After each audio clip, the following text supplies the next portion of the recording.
সকালের দিকেই স্যালন গেছিলাম, কারণ দুপুরে ঘুমালে না আমার বিকেলে কোথাও বেরোতে ভীষণ ল্যাদ লাগে। বাড়ি ফিরে দেখি তিয়াশা দি অলরেডি আমার প্রতিদেবকে রাখি পরাতে চলে এসছে, আর এদিকে আমার স্নানই হয়নি। আজ থেকে অফিসিয়ালি ওরা ভাই বোন। পাড়ায় একটা আন্টির বাড়িতে নারায়ণ সেবা হয়েছিল, সে বাড়ি থেকে প্রসাদ এসছে, সিন্নির প্রসাদ। গোপালকে আজ স্পেশাল কিছু করে দেবো ভেবে পায়েস না করে একটু গাজরের হালুয়াই বানিয়েছিলাম। এদিকে ভাই বোনদের রাখি পরা স্টার্ট হয়ে গেছে। আমার অরিও আর লাডো মিলে গোপালকে রাখি পরিয়েছিল, রাধারানীকে রাখি পরিয়ে, অন্যদিকে লাডো আমার অরিওকে রাখি পরিয়েছিল। এইসব চলছে আর কি আমার বাড়িতে। আর এই যে চকলেট দিল বনু ভাইকে।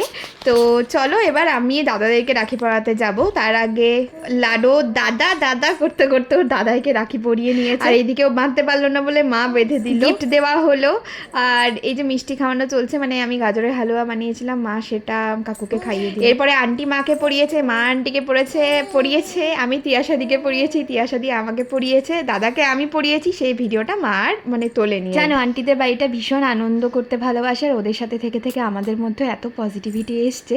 আমার সব থেকে ভালো লাগে, আমার বর খুব রিল্যাক্স থাকে, খুশি থাকে, আর আমার মাও সেম। সেই জন্য আমার আন্টিদেরকে আরও বেশি ভালো। আমার জীবনে খুব কম মানুষকেই আমি এরকম দেখেছি, মানে এত ভালো মানুষেরা।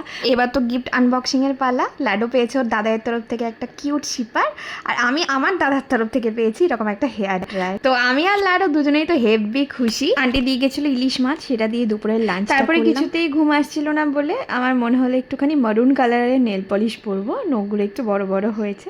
তো এই যে নেল পলিশের বাক্স খুঁজে খুঁজে মারুন কালারের নেল পলিশটা বের করেছি, অ্যান্ড ব্যাস দ্যাটস অল।